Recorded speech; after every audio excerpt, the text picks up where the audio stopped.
महतारी वंदन योजना 2024 हितग्राही पंजीयन फॉर्म आप इस प्रकार भरेंगे बिना गलती किए। इसका जो ऑफलाइन फॉर्म है इसको भरने के बाद यदि ऑनलाइन 20 तारीख के अंदर करते हैं तो आपका पैसा 8 मार्च के अंदर महतारी वंदन योजना की राशि आपके खाते में स्थानांतरण कर दिया जाएगा। तो आपको बिल्कुल सही तरीके से इस प्रकार से भरना है जैसा कि मैं वीडियो में बता रहा हूँ। यहाँ आप देखेंगे सबसे पहले आवेदन का स्थान, अपने गांव का नाम आपको लिख लेना है। इसके बाद दिनांक, आप जिस भी दिनांक में फॉर्म भर रहे हैं दिनांक यहाँ पर डाल लेंगे।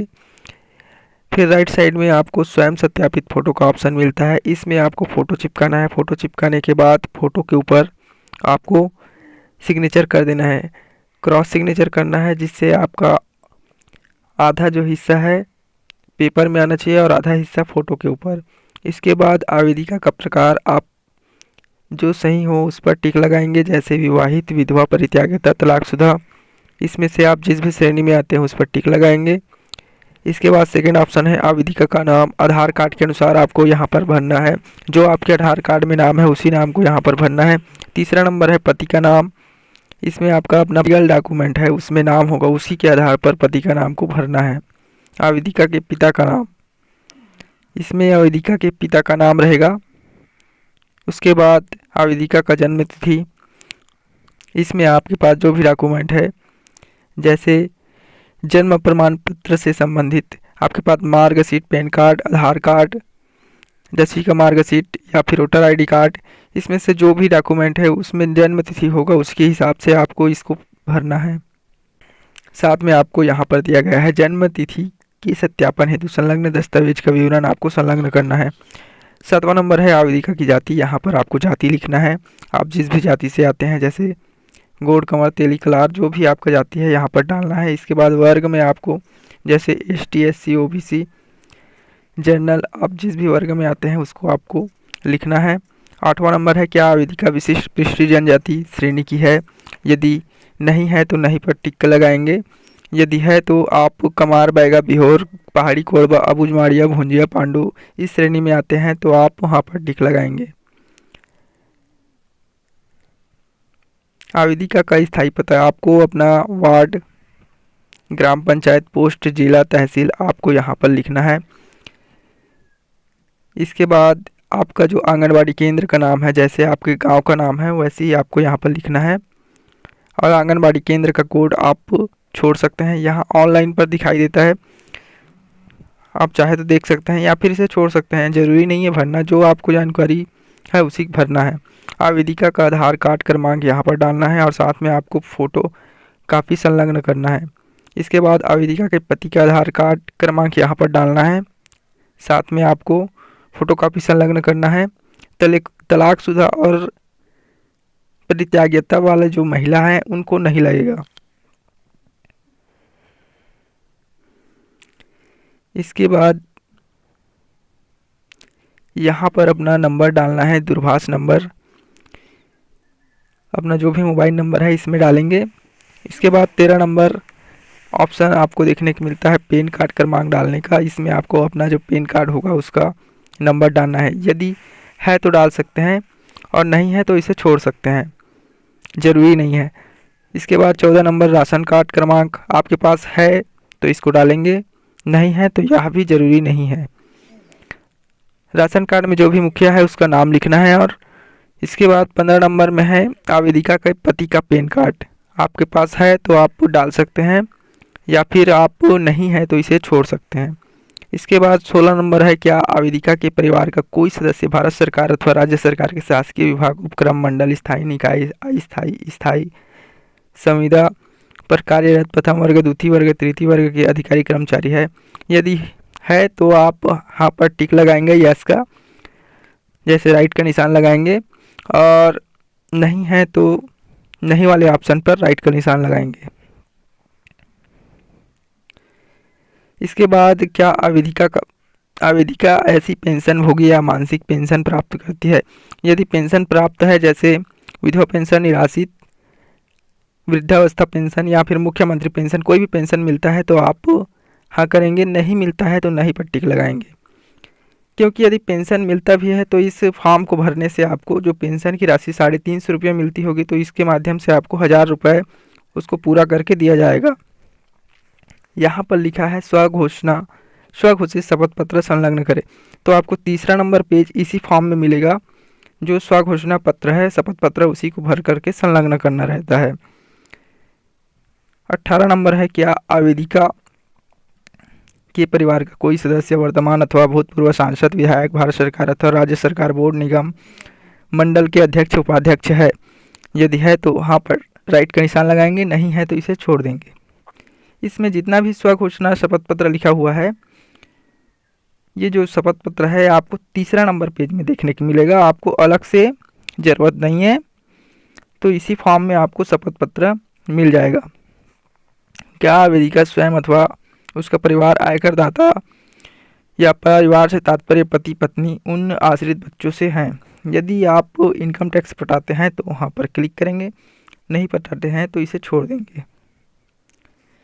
जितना भी यहाँ का ऑप्शन दिया गया है, जैसे कि आप इस श्रेणी में आते हैं तो यहाँ पर राइट का निशान लगाएंगे, नहीं आते हैं तो नहीं पर राइट का निशान लगाएंगे। दोनों में से किसी एक को चुनना है आपको, ठीक है। इसके बाद अगला जो ऑप्शन है, आवेदन पत्र सहित निम्नलिखित दस्तावेज होने चाहिए जो संलग्न किए जाए। यदि आपके पास इसमें दिया गया उक्त दस्तावेज है तो उसके सामने राइट का निशान लगाएंगे और आपको फोटोकॉपी संलग्न करके इसके साथ अटैच करके आपको जमा करना है। जैसे कि आपका आंगनबाड़ी केंद्र या फिर जिला पंचायत, जनपद पंचायत, अपने ग्राम पंचायत में आपको जमा करना होगा। तो सबसे पहले दिया है जन्म तिथि के सत्यापन हेतु संलग्न दस्तावेज। इसके अंतर्गत Aadhaar card, PAN card, voter ID card आ जाता है आपके पास से, या फिर मार्कशीट आपके पास है तो आपको राइट का निशान लगाना है। इसके बाद निवास संबंधी आपके पास जो भी एड्रेस प्रूफ है, जैसे कि आधार कार्ड, वोटर ID कार्ड, तो आप इसमें भी राइट का निशान लगाएंगे। इसके बाद राशन कार्ड यदि आपके पास है तो इसमें राइट का निशान लगा देंगे। साथ ही साथ आप जो भी डॉक्यूमेंट देना चाहते हैं सभी में आपको राइट का निशान लगाना है। जैसे जो जो डॉक्यूमेंट है और जो देना चाहते हैं और नहीं है उसके सामने आप राइट का निशान नहीं लगाएंगे। जैसे कि आपके पास विवाह प्रमाण पत्र है तो आप राइट का निशान लगाएंगे, नहीं है तो नहीं लगाएंगे। इसके बाद विधवा प्रमाण पत्र, जैसे कि विधवा होने की स्थिति में पति का मृत्यु प्रमाण पत्र यदि आपके पास है तो राइट का निशान लगाएंगे, और नहीं है तो इसे भी कट कर देंगे या फिर छोड़ देंगे। इसके बाद आवेदिका के पति का पैन कार्ड, यदि आपके पास आपके पति का पैन कार्ड है तो इस पर राइट का निशान लगाएंगे। इसके बाद पति का आधार कार्ड, इसमें आपको यदि आपके पास है तो राइट का निशान लगाएंगे। साथ ही साथ आपको डॉक्यूमेंट संलग्न करना है, जैसे कि आधार कार्ड का फोटोकॉपी। और इसके बाद परित्यागता या तलाकशुदा होने की स्थिति में आपके पास कोई भी लीगल डॉक्यूमेंट है उसको अटैच करेंगे और साथ में यहाँ पर राइट का निशान लगाएंगे, यदि नहीं है तो छोड़ देंगे। इसके बाद ऑप्शन आ जाता है आवेदिका का हस्ताक्षर, यहाँ पर आपको हस्ताक्षर करना है। लेफ्ट साइड आपको अपना पता और जिस भी डेट में फॉर्म भर रहे हैं आपको डेट फिल कर लेना है। नीचे रिसिप्ट पावती का ऑप्शन मिल जाता है। आप जैसे अपने ग्राम पंचायत या फिर अपने नज़दीकी आंगनबाड़ी केंद्र में जमा करते हैं या फिर जनपद पंचायत, जहाँ भी आप जमा करेंगे वहाँ आप रसीद कटवा लेंगे और जो भी अधिकारी होंगे उनसे दस्तखत लेकर अपने पास रखना है, ताकि आपका जो पैसा यदि नहीं आता है तो आप उसे दावा आपत्ति लगा सकते हैं या फिर आप लीगल कार्रवाई कर सकते हैं। तो आपको पावती ज़रूर रख लेना। इसके बाद जो तीसरे नंबर का जो पेज है महातारी वंदन योजना का स्वघोषणा शपथ पत्र, यहाँ जो फॉर्म है आपको भरना अनिवार्य है। यही फॉर्म ऑनलाइन अपलोड भी होता है। तो सबसे पहले यहाँ पर दिया हुआ है मैं, यानी जो हितग्राही है उसका नाम लिखना है। उसके बाद उसके पति का नाम, जैसा कि आधार कार्ड में है आपका नाम वैसे ही सेम यहाँ पर लिखना है हिंदी में। इसके बाद वर्तमान पता में अपने गांव का नाम, जहाँ भी आप रहते हैं उसका पता यहाँ पर लिख लेना है। यदि स्थायी पता आपका वही है जो वर्तमान में आप रह रहे हैं तो यहाँ पर अपने गांव का नाम, पोस्ट, तहसील, जिला यहाँ पर लिख देंगे। यदि वर्तमान पता और स्थायी पता दोनों आपका एक ही स्थान है, जैसे जिस गांव में आप रह रहे हैं, तो आपको यहाँ पर अपना गांव, पोस्ट, तहसील, जिला यहाँ पर भी उसी को लिख देंगे। इसके बाद जो पहला नंबर दिया है मैं अथवा मेरे परिवार का कोई सदस्य वर्तमान में भारत सरकार अथवा राज्य सरकार के शासकीय विभाग, उपक्रम, मंडल, स्थानीय निकाय में स्थायी, अस्थायी संविदा, प्रथम वर्ग, द्वितीय, तृतीय वर्ग अधिकारी, कर्मचारी नहीं है। तो इसके सामने आप चाहे तो राइट का निशान लगा सकते हैं या फिर आप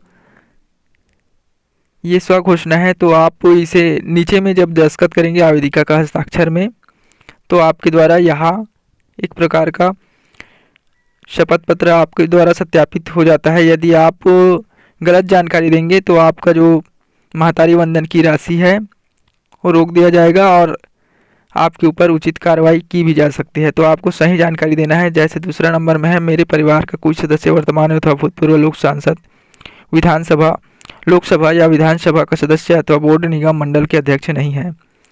इसके बाद मेरे पति का व्यवसाय या कार्य, मजदूरी, कृषि जो भी है यहाँ पर लिखेंगे और परिवार की कुल आय का स्रोत जो है यहाँ पर लिखेंगे। आपका जो भी आयकर है, यदि आप आयकर की श्रेणी में नहीं आते हैं, जैसे 5 लाख से कम है यदि आपका आय, तो आपको महतारी वंदन की योजना की राशि आपके खाते में भेज दिया जाएगा।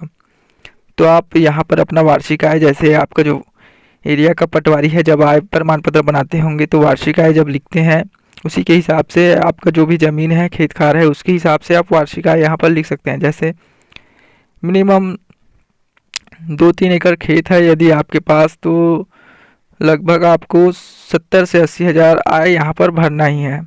आप अपने हिसाब से भर सकते हैं यहाँ पर आय। इसके बाद यहाँ पर आवेदिका का हस्ताक्षर और फिर नीचे आएंगे तो यहाँ पर आपको गवाह, आपके जो जान पहचान वाले हैं आपके गांव के, यहाँ पर दस्तखत करवाएंगे, उनका नाम और पता लिख देंगे और इधर आवेदिका का हस्ताक्षर।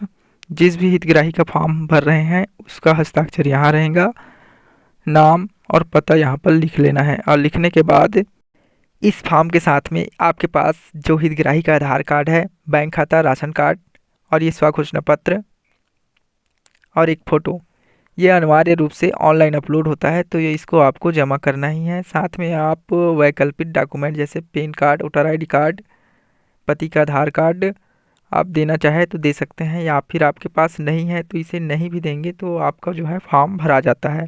विवाह प्रमाण पत्र भी अनिवार्य नहीं है और आपका जो विधवा होने पर पति का मृत्यु प्रमाण पत्र है तो आप दे सकते हैं, नहीं है तो उसे भी आप छोड़ सकते हैं।